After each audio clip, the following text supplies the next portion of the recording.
And we're back on another episode. And today we have the myth, the legend, the one, Mr. Douglas James.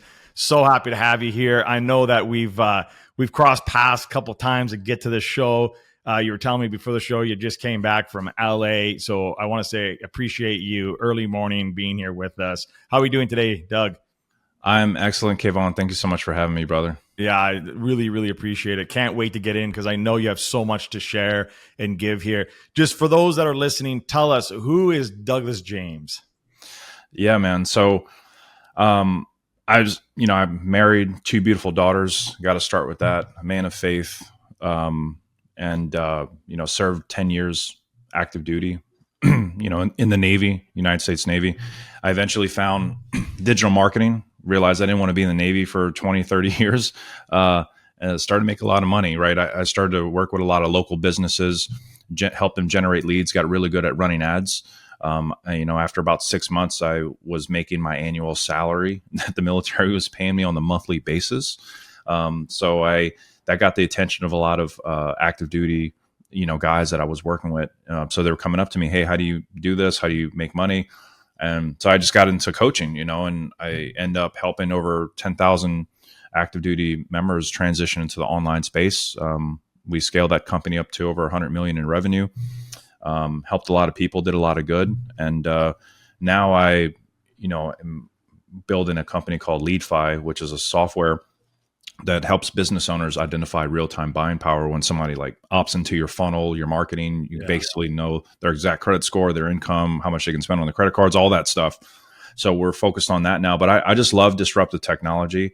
So anything with AI, blockchain, even all this stuff that people are scared of, that don't know how to use, and that's inevitable. That's going to be around for the next 50, 100 years. That's going to really transform how we work and shop and eat and everything, find spouses or whatever the case is. I love that stuff. So, I consult equity for a number of companies doing, so I'm doing a lot of stuff, but at the end of the day, for me, it's just always been about, helping other people get to where they're trying to go. I remember early in my journey, from when I got out the military, I was reading, Zig Ziglar and Tony Robbins. And I just remember the quote, man, it's help other people get what they want and you will have all you want in life. And that always resonated with me because I was hyper successful in the military because I was focused on my sailors. And I just transitioned that energy to people on the outside in the civilian world and entrepreneurial world. And I was able to find success. So I'm a big believer in giving.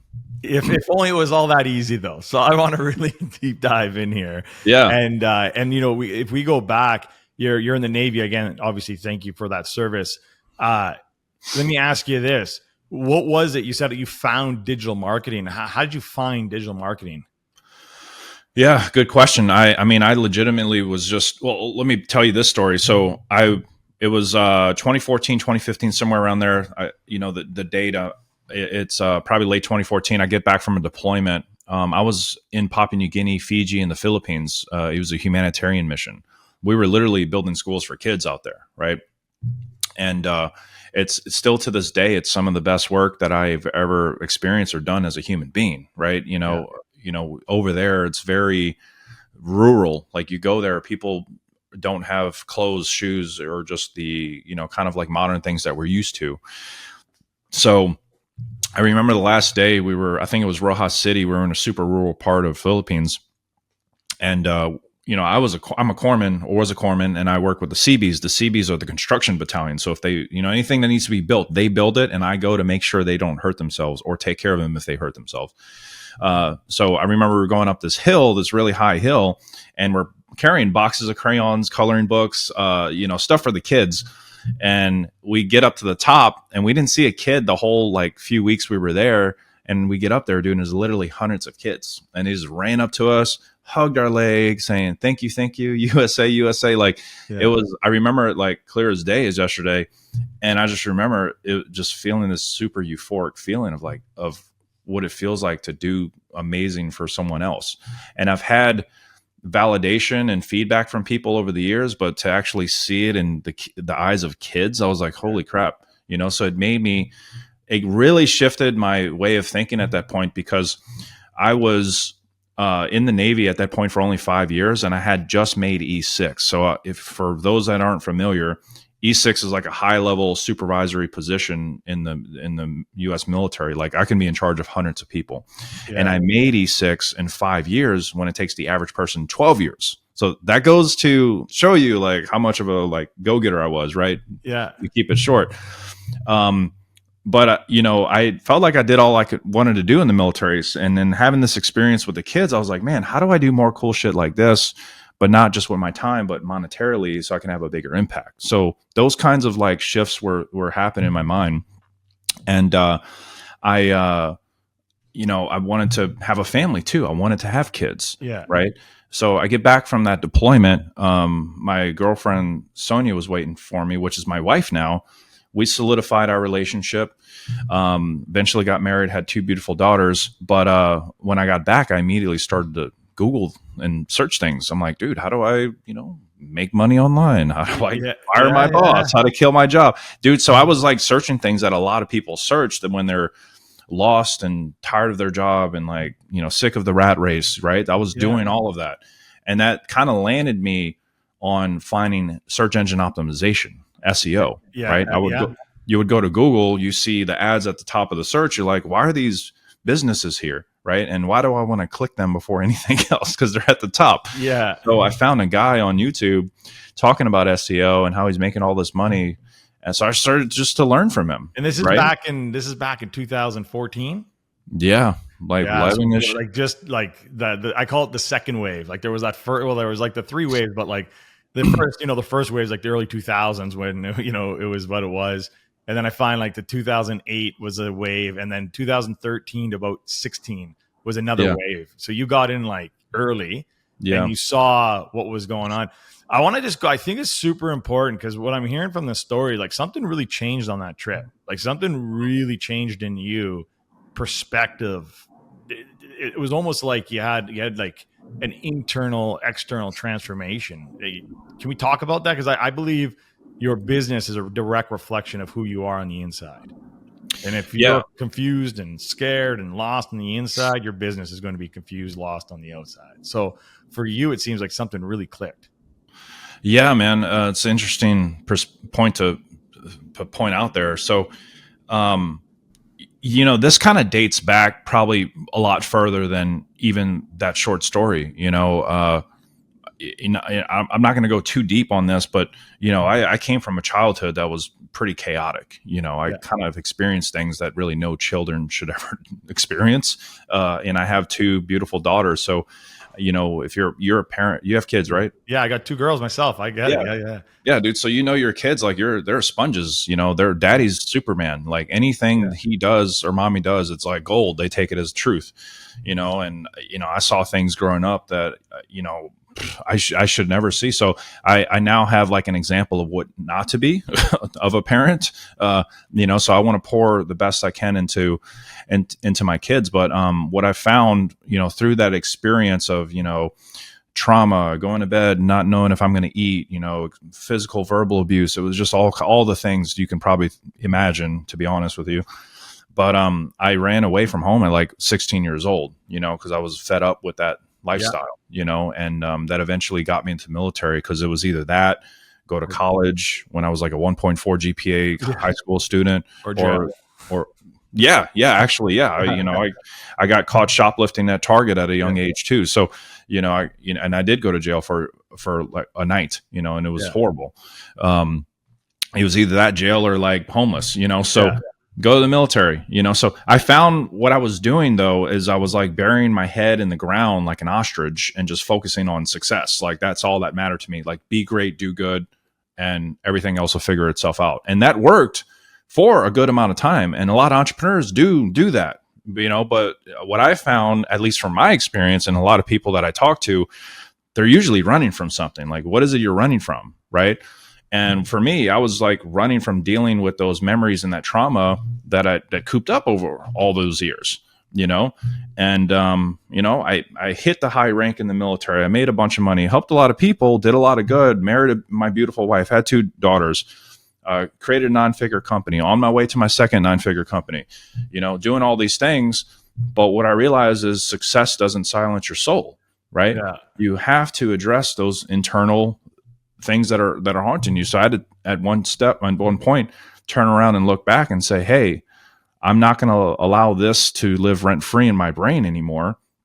I'm going to forgive and let it go and move on so I can have growth and sustainability for my own family, for my own kids. Because it was showing up on how I led, how I might have shortly reacted to my wife, all of these things, making bad decisions at times with money. Like, I'm not perfect. I've made, bad decisions in business life in general, so I had to let a lot of that go, so that transition was like paramount for me because it was holding me back, like a ball chain wrapped around my ankle. Yeah. Yeah. So I see a lot of entrepreneurs, and I mean, I think a lot of people go into entrepreneurship with that type of, I would say, past trauma. It's to prove something. It's to prove their story wrong, and to prove everyone else, right, or whatever it might be. But let's get into, because you said, $100 million company. That's not small business there. Like, that takes a lot of work, and to me, it takes finding or cracking that code. Like, what was that? So you've said you found SEO, and then you started getting into SEO. How did you going from SEO turn into like $100 million business? Yeah.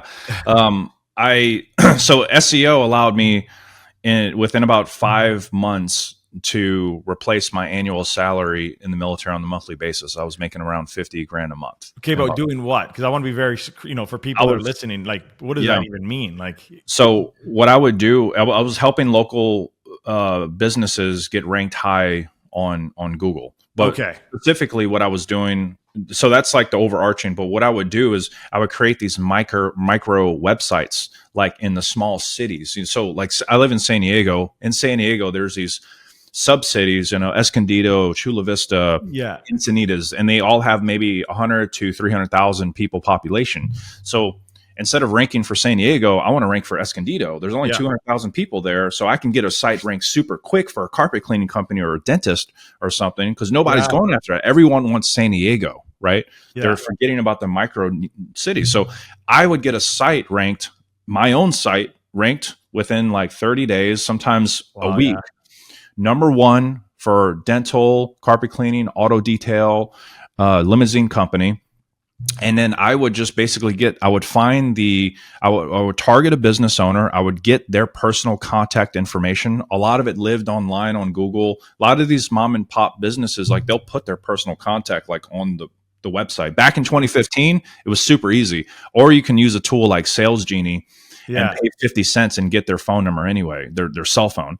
So I would do that. And then boom, rank the site number one. All of a sudden, boom, it's blowing up with leads. People are calling the phone number, texting, emailing, and I would just redirect that traffic instantly over to that business's cell phone number. Now they're getting called like crazy. Like, what the fuck? Why? I'm getting all these leads to my phone. This is amazing, but what the heck's going on? So I would let that run for a day or two, and then I would call them up and I would say, hey, hold the door here. Okay. Yeah. This is, wow. Not cutting you off, but wow. You're telling me, see, this is so gold. This is what most people don't do. You were actually building the site, ranking the site, getting people to call, like, let's call this is a dry cleaner in a small town in San Diego. All of a sudden, his phone's going off the hook, going, I don't understand why, but this is amazing. And then couple days, let's call it what it is, maybe a couple weeks, couple days, maybe even a month later, you call them and say, oh, by the way, have you noticed that you've gotten some more calls and Yeah, that's me. And what? I love it. I love it. Keep going. I just wanted to make sure I was hearing this correctly. Yeah, okay. No, you got it. Yeah, I would call them and say, hey, and I would, every single lead, when they got a call, they would hear a whisper message, new lead from Douglas James.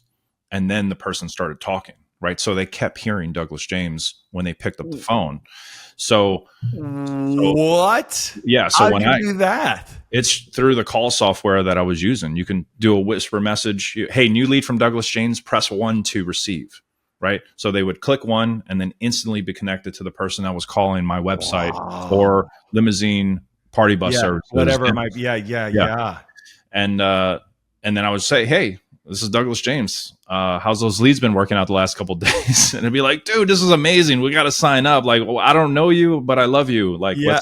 let's get it done. And then So what were your packages going for? I would just basically sell them like $20 a lead, you know? Oh, okay. So you were selling leads. Awesome. Okay. You were selling leads. Yeah. Yeah. I Okay. was selling leads. So every time someone called, every time they received a phone number in their CRM, I would just charge them $20. That's it. And you could control that because you knew how many calls were coming in because you were building it. That's it. Wow. So you controlled that whole kind of supply chain. You weren't relying on them to tell you how many leads they were giving you. Not at all. I owned the website. I had the tracking. I knew how many leads and calls it was generating. I had all the calls recorded, literally everything. So if they didn't want to do business with me or they want to try to screw me over and say, hey, do I want to pay you? I would just turn it off. And then I would immediately send it to another business owner. Okay. You know? So I've created a lot of businesses. I've seen a lot of people come up with ideas that just go nowhere. There must have been something before there's a greatness that you knew that clicked. Like, what was it, that thing that everyone can go try this and it's not going to work, but something changed for you. Something worked for you where you're like, I got this. What was that? Like, what, if you can recall, what was the thing that just turned everything on for you?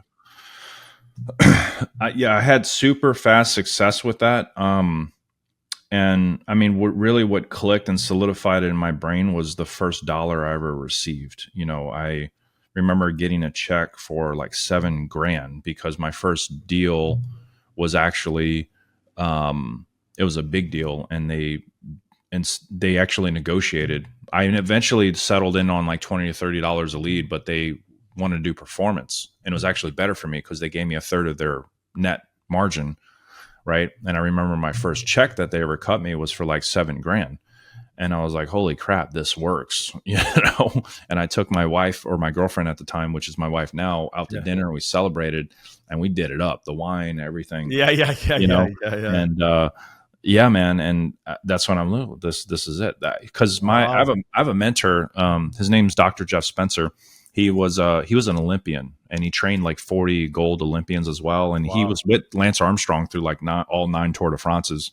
Wow. And he's like a OG. He's a Yoda. He's 78 years old. But anyway, he talks about how there's a roadmap to success, and it starts with a daily grind period where you do work, but you don't necessarily expect a certain result in the short term. You just put your head down, you do the work, and you trust the process. That's it. You just trust the process and you do the thing until something happens. And that's what I did. And it's not until you get a result that belief is established, because you're basically riding on hope the whole time. So until you get a result, that's when you're like, oh, this does work. I have a result. I've proved it to myself. Now it's even easier just to keep going through that daily grind phase, because you're always, there's a belief at the end of that tunnel. So I just put my head down, dude, for 2 or 3 months learning this. And all that money really came in the back half of that 5 or 6 months. So I almost made no money for about 3 months to 4 months, actually. And I just kept building and doing my process. So that's really what solidified it for me. But here's the kicker with this, dude. The way I was ranking sites and the way I was learning to do this turned out to not be so great. So what happened was, one day, and I had about 20 something clients paying me somewhere between $1,000 to $2,500 a month back then. Okay. Yeah. And they were all ranked number 1 on Google for all their prospective carpet cleaning, auto detail, whatever. And I wake up one day and all my sites disappeared from page 1 of Google for their prospective search. And I'm like, what the F? My clients are calling me. Yeah. Bro, what's going on with the leads? I'm like, I don't know. And then I get an email from Google that says Google released a new algorithm update. It was called the Penguin. And I'm like, what the F is this? So basically it was flagging people that were using black hat processes to rank websites. I didn't know what black hat was. I was just following what the YouTube guy was saying, or what the guy was learning from. Turns out the way I was doing it wasn't like, they didn't like that, right? Yeah, So it yeah. So let's affected a talk lot about of that, business. because it's very important what you just said there, because some people don't know that. I know that a little bit because I've dabbled in the Google space, right? There's like this concept of black hat, which is nowadays, I could be wrong. Like, not many people dabble in that because it's just like, it's not a long-term play. Yeah. How do you explain black hat? It's probably, I would probably just say it's ways of loopholes or gamifying systems and manipulating systems to get the result. Maybe, in some ways, maybe not compliantly. I'll just say, it's just going around their policy, finding loopholes. Right. And black hat could be considered for a lot of ways. There's white hat ways to do things and black hat things. And then there's the gray area, right? Then people will say the gray area, right? Honestly, when I think back, a lot of it was gray zone, because Google's policy has actually changed many times because of these things. Yeah. Now you got things like AI. So now they're writing terms and conditions about all kinds of things that weren't even relevant 10 years ago. Right. So this is always a navigating, a transforming landscape that we're having to deal with. But it's basically saying, like, there's the right way to do things and kind of the wrong way to do things. Right. Yeah. And I was doing it, I guess, the wrong way, but you had no idea because you were just following this guy on YouTube and you were like, this is working. So going back to that story, because we're leaving this on the cliffhanger, like, so what happened? So now you're getting success, you're feeling good, fast forward, you're taking the wife out on dinners and you're looking at this going, okay, I'm making more money than I ever made in my life in a month than I would make in a year. And it seems like you were, well, obviously 100 million, I'd call it wildly successful, but before it became 100 million, you're doing X amount of dollars a month, and then boom, you wake up one day and it's like it's over. It's like someone shut off the taps. What do you do? Yeah. Well, at that point, most of my clients were like, this is a scam, like, screw you. Basically, like, they had a very negative reaction, unfortunately, and I was like, I'm sorry. Like, what do you want me to do? But I did have a small handful of clients that were like willing to hang out. And like, they trusted you, that knew that you were not doing this on purpose. Yeah. And it wasn't, everyone was like, but some people, they're short tempered. Yeah, absolutely. Yeah, thing that goes wrong, they bail out, whatever.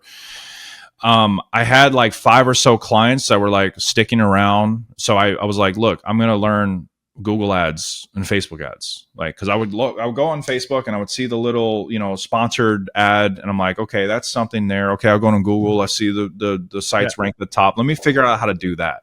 So now I started looking at that. And, of course I sucked at it. I didn't know what I was doing in the beginning, lost like almost all those clients, or after 2 weeks, 30 days, they were gone. I had one client that stuck around. It was my first client, the limousine party bus company. Okay. And they were like, dude, let's just figure this out. Let's go back to a performance model. I'm like, okay. So I really put my head down, learn Facebook ads, learn Google ads. And and after 30 days, they cut me another check for like almost $8,000, Okay. So, right. There's so much. I wish we had so much time. There's so much things I love to talk about from the entrepreneur perspective of that kind of moment where you're at the high and then you lose it. And when you do, I believe when you have good relationships and you do good things, good people will stay around, because you just said they can see the long distance versus just a short distance. Yeah. But you as an entrepreneur, you're sitting there in that, even that first 30 days, you went from making all this money to no money, learning something so uncomfortable, back to the drawing board. What's going on with you in that moment? Like, how are you staying in the game? How are you keeping it above water and not, losing your hair and freaking out? All I got to say is I had the belief. I knew this world was legit, the online marketing world in general. But I was smart enough to realize that SEO is not the play. I need a pivot, right? And that's when I noticed ads. Right. And I would find people online talking about making $4 with $1, on paid ads, because it's literally like an ATM machine that gives you instant returns, So I was at that moment, I was just extremely, extremely determined. And yes, I was very, very frustrated because I basically lost my $50,000 a month business overnight. Instantly. Like, it was devastating. It truly was. I showed, and I had to show up to work the next morning in uniform, right? So this happened at like 6 a.m. I got to be at work at 7 a.m. in uniform, at attention, checking in, right? So, yeah, dude. It was, Oh, you're talking about you're still in the military at this point? I'm active duty. Yes. Oh, I had no idea. Sorry. I thought, okay, so I thought you were, I assumed, see, don't ever assume. I assumed you were already done. So you're in the middle.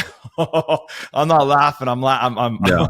No, I cannot, cool. if anybody who's an entrepreneur can understand this stress, you're trying to sit there in active duty while this is going on behind the scenes. My God, like again, the strength, the resilience, the determination to stay in the game. There's no joke there. And I'm going to assume back then you didn't deal with your shit either. At that point, you hadn't dealt with the stuff we were talking about earlier. So you got all that trauma coming up in so many which ways. Yeah. Man, you must have been a wrecking ball inside. I was, but here's the thing.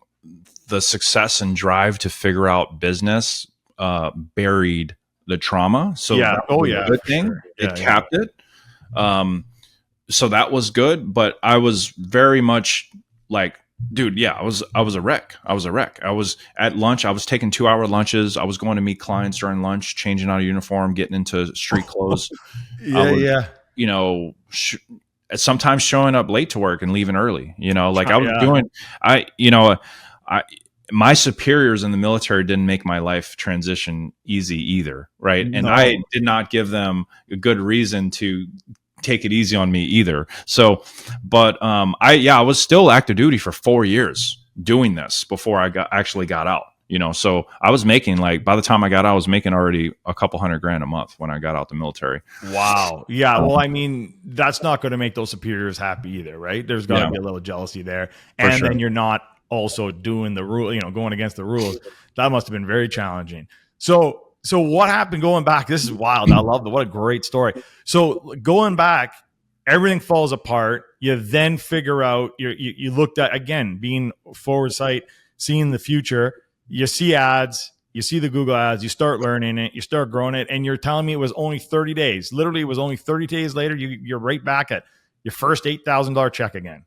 Yep. 30 days. And then only about 2.5 months, I was back at 50K pretty quick. Wow. So once I figured it out for them, dude, I just took that same case study and I took that money and I did my same strategy, but instead of waiting 2 to 4 weeks to rank a website, I could turn on a Facebook ad or Google ad and immediately get leads that day.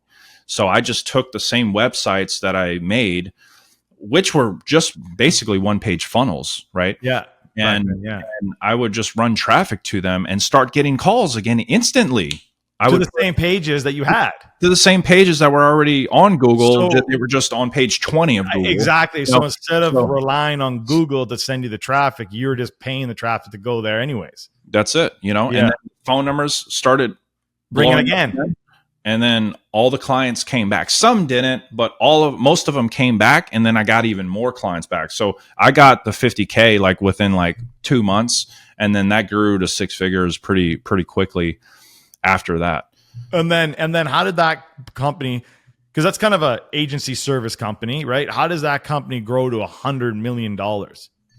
So that company didn't. It's the coaching consulting that got me up to those numbers, right? Okay.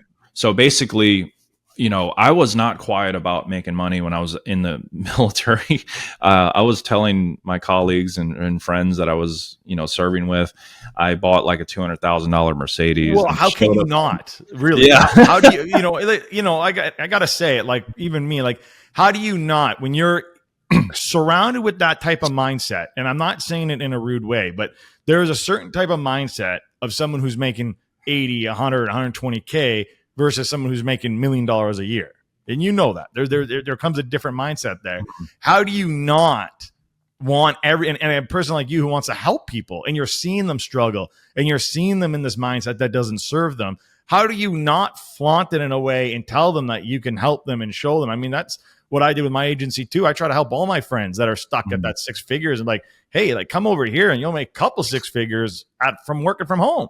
What are you doing? What are you doing struggling and working for the man, right? So I get that. So I love it. All right. So you're I'm just picturing it right now. You're the captain in the military, driving in a $200,000 Mercedes, and everyone's going, "What is going on?" I mean, if you wanted a target on your back, I don't think there was any more bigger one than Funny, that. any military base you drive on, you got to stop at the check station and show your ID. Yeah. Every time I would roll up, the guys that were on duty to check the ID, they thought they were getting like, oh, like this is about to be an officer, we have to salute. Yeah. And I'm like an E6 active duty guy, which is a good high position in active duty. But I'm not an officer. Yeah, no, They look at my ID and they look at the double take, like, what's going on here? Because E6 in San Diego with housing is probably about $6,000 a month. Yeah, well, there you go. Okay, yeah. So yeah, your car payment was $6,000, or at least a third that, like, right? Yeah. So that's awesome. Okay, so then you said then you turned into a coaching business. So because you were so loud, and because eventually people are like, "What do you do? I want to teach you. I want to learn what you do." Instead of doing the thing you're doing, you started teaching people the thing you were doing, and you ended up making more money. Now, this comes up for a really big discussion because I see so many people market against that, or so many people say, "Oh, they didn't do the job. They just teaching people how to do the job." And what people don't realize, I think you and I agree on this, is because we're in the same space, there actually is more money teaching people how to do the job than it is doing the job itself. But you got to become a master of that job if you're ever going to actually teach it properly and be able to have the impact. Yeah. Like, so do you find that that's like that statement to be true? Do you find that people confuse those two things? 100%, dude. Michael Jordan, Tony Robbins, Taylor Swift, Beyonce, they all have coaches. Right? And people, if there's somewhere you want to be, you have to go find people that have done it. Yeah. Right. And you can eventually outshine and outmaster them. Right. And that's the point of being a good apprentice, to eventually do better. Right. So I've had many mentors and coaches over my life. I've spent at least a couple million at this point over a decade, for different coaches and mentors. I've, networking with some of the biggest people that you probably know that we've actually been in similar rooms with. Yeah. Right. And even work with them, done business deals, ran their ads, all the things, so I'm a huge believer in that, because I've experienced it firsthand. When I first started, I was learning from some guy I didn't know who the heck he was on the internet. Right. That was technically a mentor.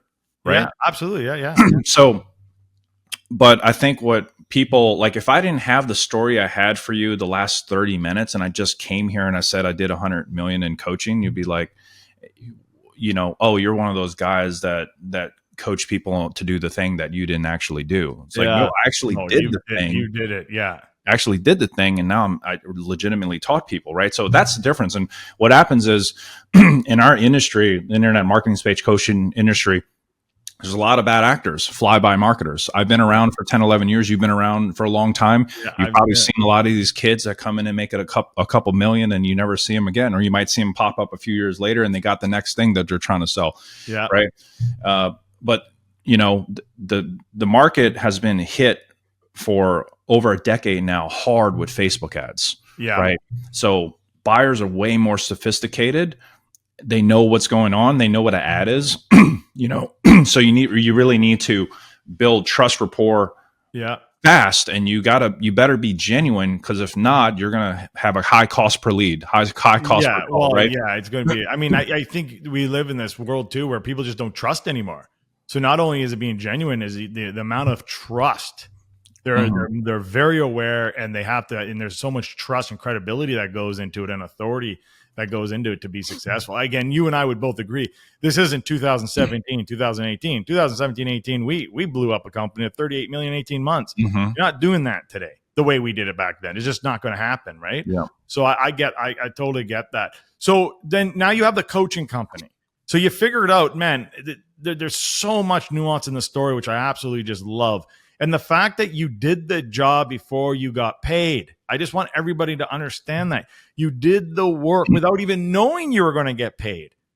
But you did the work and you did it well, that it got you paid more than you could ever expect. And then when things went to shit, it's part of my language, instead of quitting, instead of sucking your thumb, you dug deeper, rolled up your sleeves, and asked the biggest question, now what?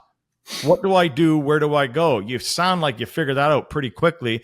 30 days later, not only are you doing more than you were when the thing blew up, you're double that. And then you turn this into a coaching business where now you're coaching people to do the thing that you mastered. Yep. And from there, that coaching business goes to 100 million. Yep.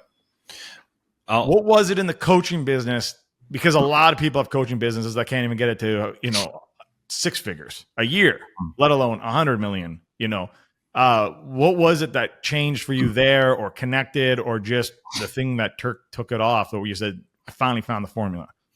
Yeah, what I'll say is I have another mentor, his name Randy Massengale, and he says there's 2 tyrants of leadership. So there's scrutiny and expectation. So whenever you do or succeed or better yourself, you create space between you and other people, right? They're here, you were here, now you're here. They get uncomfortable with that. So they're either going to scrutinize you or expect things from you. So number one, scrutiny. I told you my superiors did not make it easy for me. They actually tried to get me kicked out the military, had my rank and money taken from me, thrown in the brig, all the things, dude. They were not happy, but it got kicked up to the CEO of the command. He's like, hey, you didn't break any rules here. You can have a nice day. And I was in there with my superiors, and I about face and left, and I could see the steam coming off their head. They were so pissed. Yeah. So I cruised out the remaining 3.5 years in the military, making 6 figures a month, and nobody could F with me, basically. And I just did my time honorably. I got an honorable discharge. I did my time. I did my job, and I built my business. That's a scrutiny. The expectation part is the beautiful part. I had a Master Chief come up to me, E9. It's the highest rank you can go, active duty. Hey man, I'm 45 years old, been in the Navy for 25 years. I'm getting out next month, and I don't want to sit in a classroom full of 19-year-olds. Will you teach me what you do? Because that's what you do. You have to go back to college and get your degree and all whatever EED, all that. So, I went home, created a course, gave it to him. Worst course you've ever seen. Uploaded to Dropbox, and the next weekend he landed a client making $1,000 a month. Wow. He came back, gave me $900. I joke, and I'm like, dude, where's the other 100? Thought you made 1,000. It's only 900, but no, I was very grateful. But that's when I realized people are willing to pay you for what you know. Yeah. Right. So I just doubled down on that. I realized there's a lot of that whole system, active duty to even finding a job. There's a class you go through called TAPS. It's like a week long. And the system's broken, bro. It's like horrible. I went through it. The best they do is show you how to set up a LinkedIn profile and a resume. Like that's it. Well, so, that's the typical I don't want to go too deep in there, but that is the typical person teaching the class who's never done it themselves. Exactly. They haven't done anything. They don't know anything, and they're just teaching it scholastically. And scholastic does not work in the real world. Not at all. Not at all. So I realize there's a massive opportunity here to help military transition online. So I doubled down on it, created official course, all the things. I created programs that went from do it yourself to done with you to done for you. Then I started having masterminds and in-person experiences and all the things. Sold packages up to $55,000, and we got to the point where we were actually building marketing agencies, running ads for them, and closing their first client for them, and then giving them a franchise in a box is basically what the model was at the end of it. And that was my top tier program, and we did all that in about 2 or 3 days at my penthouse in San Diego. Wow. So that's kind of like the journey. I've been in that penthouse actually many years ago. I might have been in that penthouse. Yeah, it was a while back, right? Yeah. But yeah, so and then I didn't just help veterans, dude. Obviously, it turns out a lot of people want to know how to make money, right? And if you have something real that works, a lot of people will be willing to invest with that. So I work with surgeons, nurse practitioners, the bartender at TGI Fridays, like all over the board, dude. And it's been highly, highly successful. But what I found that worked best for me, because lead quality is always an issue. So the way we solved it back then is we would actually target higher sophisticated type of investor people or net worth people. So I would speak to the nurse practitioner that was running around the hospital floors for 20, 30 years, servicing patients, and she's tired. She wants to be at home with the kids or the grandkids, and she wants to turn her career experience into an online business. So I say, well, what if you're a lead provider for private medical practices all over the country? You have 20 years as a nurse practitioner, and speak the lingo. Now you can be the go-to lead provider to provide new patients to their clinic. So I would do that for them. The guy that's been roofing for 20 years, right? The guy that owns the restaurant that's tired of the restaurant but has 20 years of running a restaurant experience. So now he's going out helping restaurants all over the country generate leads. So that's how I would get them to transition out of the career and get into the online lead generation space. And those people were willing to spend 25 to even 50K to come learn from they me. Would. They got the money, and B, they have the experience, and they know what their experience is worth. They're not fakers. They've done it. So for sure it makes sense. Yeah. I love that. And then what? So why the transition? Well, you went from this $100 million coaching business, and now I know we go into the SaaS product. We're going to do a part 2 on that one because this is just so fascinating. But just to leave us on the hook there, what was the transition to change from the coaching to a software? So I spent 30 million on ads. We were spending at peak about $1 million a month on ads, right? Wow. And because we're selling high ticket, I couldn't look at my P&L month to month. I had to look at it over a quarter because I knew 2 months were going to be in red, one green, 1 month was going to be green, but it was going to be like boom, like this, and make the quarter look good. I had 2 quarters back to back in the red, and I lost over $11 million. That's ad spend, payroll, tech, legal, all the things you can think of, right? Lost a whole lot of money. Conversions dropped. We didn't know what the heck was going on. I hired the best of the best, couldn't figure it out. Maybe it was ad fatigue, right? Lead quality was an issue. Marketing team said the leads were great because the applications had high income, but the sales teams guys are like, dude, they're broke. Like they're lying on the application. So, I basically got introduced. At that point, I was at my lowest in business trying to figure it out. Got introduced to my partner, Eric, who's been in the financial world for the last 20 years. He was working on some technology, but had no idea how to put it into digital marketing. And I came and I'm like, dude, let's partner. I know I can fix this for you. So we came together and I created LeadFi.ai. And basically what it does, right when somebody gives you their name, email, phone number, I'll get you their exact credit score, how much money they can spend on their cards, their annual income, debt to income ratio, even pre-approvals for additional funding.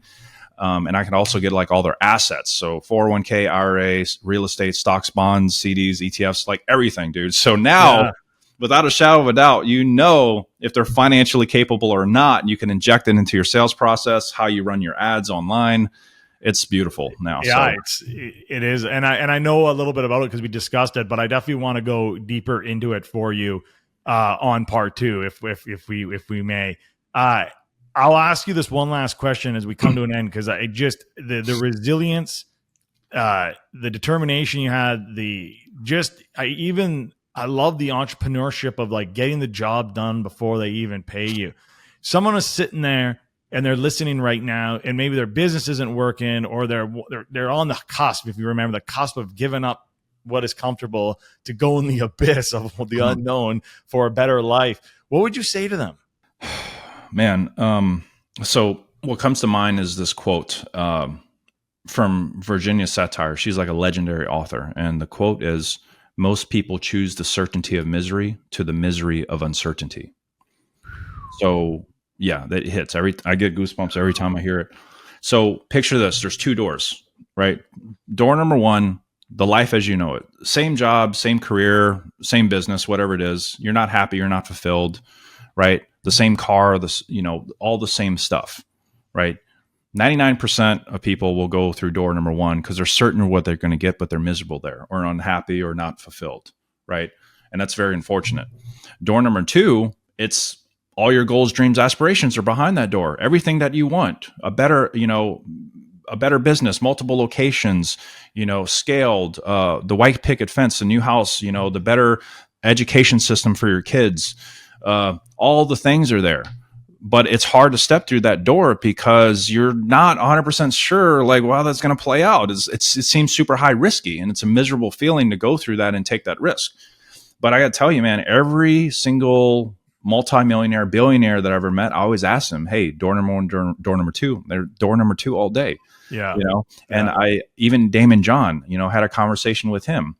And Damon John said, hey, door number one for me was driving a taxi in the streets of New York, worrying if I was going to get stabbed in the neck, right? Door number two got him Fubu, which is a multi-billion-dollar brand. So, choose your heart. They're both tough, right? They're both tough. Which one is going to bring you more success, fulfillment, opportunity for you and your family? As entrepreneurs and myself, definitely, I have to choose door number two daily, because it's a daily discernment. It's hard every day, right? I get up, there's days I don't want to do shit. I don't want to take calls, do all the things, but I got to think about, why did I start this? Why am I here? And my kids, my family, my faith, those are the things that really push me forward. And when I see the impact that I have on other people's lives, and I know what I know is going to change their life, I feel it's my moral duty, my moral obligation to show up every day for them. Right. Yeah. So door number two is where it's at, man. Always choose. I love it. So in life, you got your options. Door number one, it's comfortable. A way of saying it was say this: if you go through door number one, your life will be easy. Your life, what is it? Your life will be easy, and that's why you'll live a hard life. If you go number two, your life will be hard, but that is why you'll live an easy life. So I love it. And again, Douglas, thank you so much. This story is incredible. I appreciate you. People that want to get to know you, they want to find you, where they come in. Yeah, Instagram is probably the easiest place. Just go there. Douglas James should be the first one to blue check, but I think the handle is @the_Douglas James. My main website is LeadFi.ai. You can check that out if you like as well. Awesome. All right, Douglas, thank you so much. All right. Thank you, Kayvon.